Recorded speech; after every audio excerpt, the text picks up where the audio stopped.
నమస్తే, తెలుగు రాజ్యంకి స్వాగతం. నేను మీ సంధ్య. ఏపీలో వీకెండ్ పాలిటిక్స్ కాక పుట్టించాయని చెప్పాలి. ఒకవైపు కల్తీ లడ్డు వ్యవహారం, మరోవైపు అంబటి ఇంటిపైన దాడి, దాంతోపాటు జోగి రమేష్ ఇంటిపైన దాడి, అలాగే జగన్ పర్యటన. ఎండాకాలం రాకముందే ఆంధ్రాలో గడప గడపకు రాజకీయ సెగ అయితే తగులుతోందా అనంటే ప్రస్తుతం చూస్తున్న పరిస్థితులను చూస్తే అవునని అనక తప్పదు. మాజీ సీఎం అటు వైసీపీ అధినేత వైఎస్ జగన్ రాకతో గుంటూరు, ఇబ్రహీంపట్నాలు అయితే జనసంద్రమైపోయాయి. కిలోమీటర్ల మేర కార్ల ర్యాలీలు, వేల సంఖ్యలో కార్యకర్తలు, గాలిలో రెపరెపలాడుతున్న వైఎస్ఆర్సీపీ జెండా.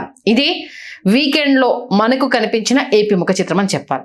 అసలు ఇవి పరామర్శ పర్యటనలా లేక ముందస్తు ఎన్నికల ప్రచారాలా అన్నట్లు సాగింది అనడంలో అతిశయోక్తే లేదు జగన్ పర్యటన. వైసీపీ నేతల్లో అటు కేరింతలు, కూటమి నేతల్లో కలవరింతలు అన్నట్టుగా సాగింది. అసలు ఎందుకు ఇది మొదలయ్యింది? ఒక్కసారి విషయంలోకి వెళ్ళే ప్రయత్నం చేద్దాం. ఏం జరిగిందనేది మనందరికీ తెలిసిందే. ఒక పోస్టర్ చెప్పిన కలకలం, అంబటి నోరు జారడం, క్షమాపణ చెప్పిన ఆ తర్వాత ఆగ్రహానికి గురి కావడము, కూటమి కార్యకర్తలు ఇంటి మీదికి రావడము, అంబటిని అరెస్ట్ చేయడము, ఎంత రచ్చ జరిగింది, లడ్డు వ్యవహారం అనేది మనం చూసాము. అటు జగన్ కోసం వచ్చిన జనం ఉప్పెండ్లా కదిలి వచ్చారు. కూటమి ప్రభుత్వం అంబటి ఇంటికి వెళ్లే దారిలో అడుగడుగున అడ్డంకులు సృష్టించారు. ఒకవైపు బారికేట్లు బిగించారు, ఇంకోవైపు భారీగా బలగాలు మోహరించారు. మొత్తానికైతే పోలీసు ఆంక్షల మధ్య తోపులాటలతో, వాగ్వాదాలతో జగన్ పర్యటన జనరంజకంగా సాగింది. అందరి కళ్ళ ముందు అది కనిపించింది. ఆ కోలాహలం కావచ్చు, ఈలలు కావచ్చు, జనసంద్రం కావచ్చు, ఒకటి చెప్పుకుంటూ పోతే చాలా పగడ్బందీగానే ఏర్పాటు చేశారనేది క్లియర్ కట్ గా తెలుస్తుంది. ఒక ప్రతిపక్ష నేతగా తన పార్టీ నాయకుడి కుటుంబానికి అండగా నిలబడకుండా అడ్డుకోవడం కూటమి కుటిల రాజకీయం కాదా అంటూ జగన్ సూటిగా ప్రశ్నించారు. అధికారం ఉందని ఇష్టారాజ్యంగా ప్రవర్తిస్తే చూస్తూ ఊరుకోం, కేసులు పెడితే భయపడము, భయపెట్టాలని చూస్తే ఆ భయం మా డిక్షనరీలోనే లేదు చంద్రబాబు గారు, గుర్తుంచుకోండి అంటూ వార్నింగ్ ఇవ్వడం జరిగింది. ఇంకోటి ఏంటంటే, అధికారం ఎవరికి శాశ్వతం కాదు. ఈరోజు మీరు పెడుతున్న ప్రతి అక్రమ కేసుకు రేపు వడ్డీతో సహా చెల్లించక తప్పదు.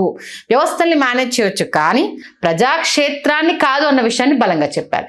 బంతిని ఎంత బలంగా కిందికి కొడితే అంతకు మించిన బలంతో పైకి వస్తుంది అని జగన్ మరొకసారి కూటమి నేతలకు చెప్పడం జరిగింది.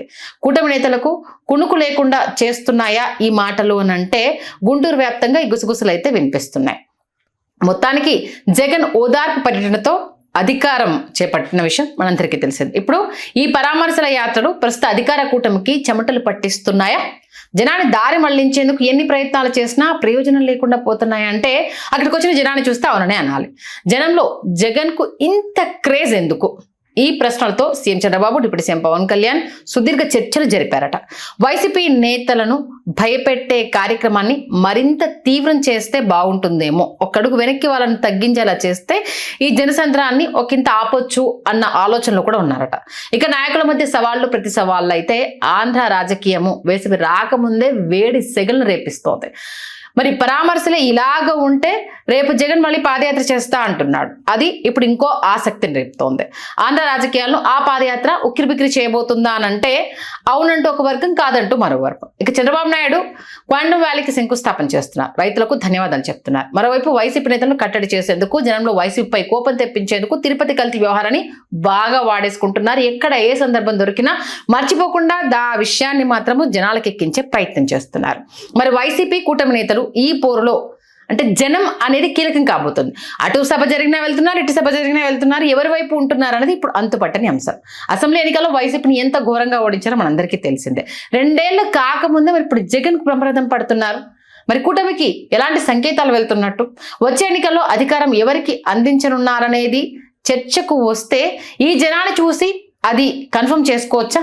మరి జనం తీర్పు ఏంటో, పాదయాత్ర తర్వాత పరిణామాలు ఏంటో అన్న ఈ క్వశ్చన్ అయితే ప్రజెంట్ రేజ్ అవుతుంది. ఎందుకంటే సభకు వచ్చిన జనసంద్రాన్ని చూసి, అంటే దానికి రకరకాలుగా మళ్ళీ జన సమీకరణ చేశారు, డబ్బులు ఇస్తే ఎవరైనా వస్తారు అన్ను రకరకాలుగా తీసుకొస్తున్నా. బట్ అక్కడ ఆ జనసంద్రాన్ని చూసిన తర్వాత అయితే ఒకంత కూటమిలో చర్చ జరుగుతుందనేది తెలుస్తుంది. మొత్తానికి వీకెండ్ ఏపీ పాలిటిక్స్ అయితే వేడి సెగను అంటించే అనడంలో ఎలాంటి అతిశయోక్తి లేదు. ఎందుకంటే లడ్డూ కల్తీ వ్యవహారం ఇంకా కొనసాగే అవకాశం ఉంది.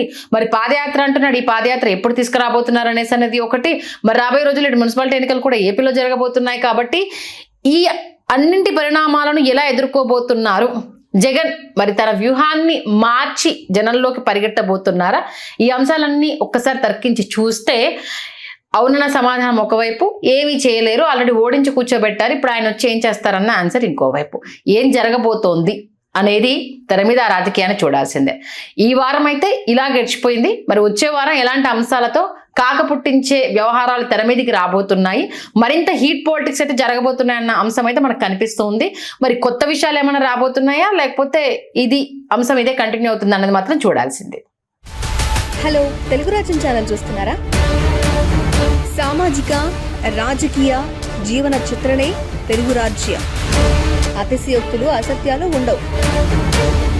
రాజకీయ కోణం కాదు, ప్రజా కోణమే కొలబద్ద. తెలుగు రాజ్యం వీక్షణ మీ ఉత్తమ అభిరుచికి నిదర్శనం.